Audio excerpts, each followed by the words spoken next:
Handsful. All right, now to the party panel. Fox News contributor Julie Roginski is here tonight, Republican strategist and author of GOP GPS. It's Evan Siegfried, and Washington Free Beacon writer. It's Lachlan Markay. Hey, welcome everyone. Lachlan, Evan, and Julie. Hello. Yeah. All right, so let's talk about this a little bit. Crook or wonk? That's what Democrats and Republicans are fighting over as they grill President Trump's health secretary nominee, Dr. Tom Price, on Capitol Hill. Liberals say he's used his position as a congressman to make shady stock deals. Republicans say it's all partisan politics, but today it all came to a boil over what Republicans plan to do to replace Obamacare. Yes or no, under the executive order, will you commit that no one will be worse off? What I commit to, Senator, is working with you and every single member of Congress to make certain that we have the highest quality health care and that every single American has access to affordable coverage. That is not what I asked. I asked, will you commit that no one will be worse off under the executive order? You ducked the question. Will you guarantee that no one will lose coverage under the executive order? I guarantee you that the individuals that lost coverage under the Affordable Care Act, we will commit to making certain that they don't lose coverage under whatever replacement plan comes forward. But what I asked was, now in other words, a lot of grandstanding on both sides. Is Tom Price the man for the job?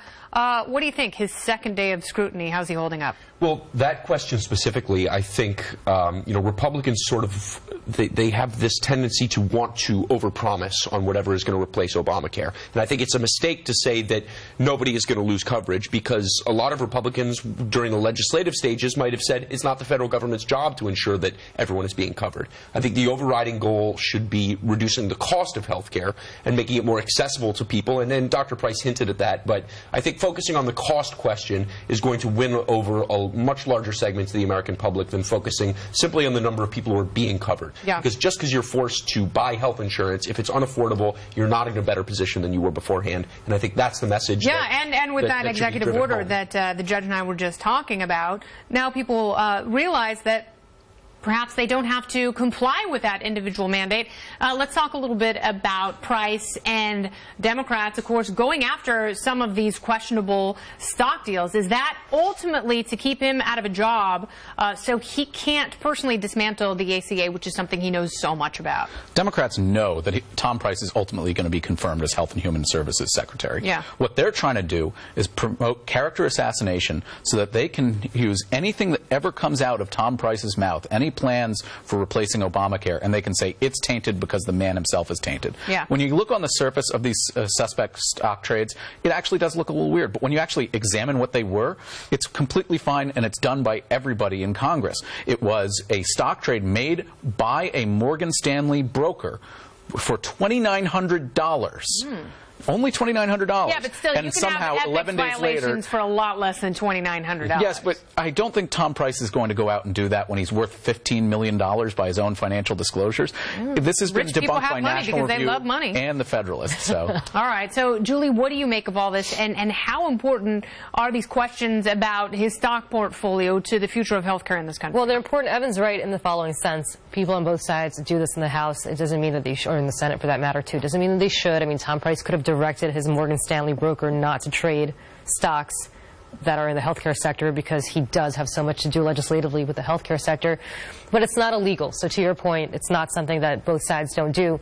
The larger issues, I think one that you touched on, which is Tom Price will probably be confirmed, most likely, and then Democrats will use the votes that senators took and the House members took for his, or senators took for his confirmation to tie whatever happens with the repeal of Obamacare and all the nefarious things that are going to take place, and I believe they are going to take place, tie those senators running for re-election in 2 years to saying, you see, they voted for this man, they put their finger on the button, and they ensure that you're the reason they don't have to. So you think all Democrats who are running for re-election, all Senate Democrats, are going to vote against Tom Price? I think so. Oh, for sure. Tom Price, definitely. I mean, some of them may vote for other candidates, for other nominees, but certainly Tom Price is so anathema to everything Democrats have stood for. I can't speak to what our good friend from West Virginia will do. He sometimes Joe Manchin sometimes votes like a Republican and sometimes wants to be a Republican. Also, you know, and the president has spoken glowingly of him in the past in order to reach across the aisle. Well, I think he actually offered him a party switch, but so I can't speak for what Joe Manchin's going to do, but I think short of Joe Manchin,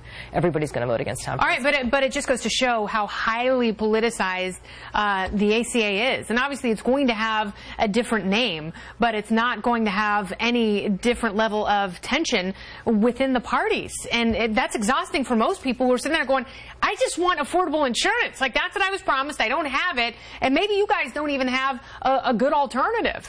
You know, I'm increasingly convinced that reforming health care in a meaningful and productive way is basically politically impossible. Yeah.